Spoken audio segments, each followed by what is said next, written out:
Nakĩo gĩkundi kĩa ene matatũ gũkũ bũrũri-inĩ mũthenya wa ũmũthĩ nĩ gĩtabanĩtie mũrũrũngano wa kũmenereria igoti rĩa matatũ na rĩrĩa rendekithĩtio nĩ watho wa kĩgĩna wa mwaka wa 2024. Ene matatũ aya maugĩte atĩ igoti rĩrĩ rĩroka gũthinĩkania rũhonge rũrũ ona makĩria na nĩ rũthinĩkanĩte gwa kahinda gaka kumana na namba nene ya magoti marĩa makoretwo makĩrĩha oro hamwe na ningĩ thogora wa igũrũ wa maguta ma ngari.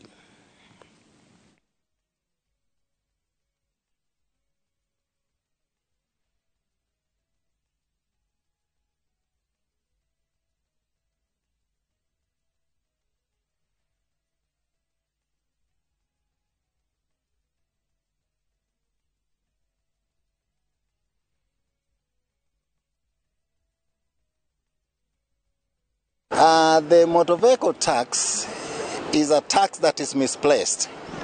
You don't tax an asset.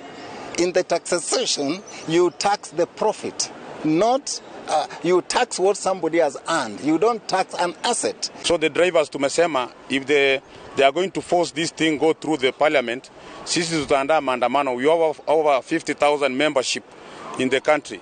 Tutafanya maandamano ila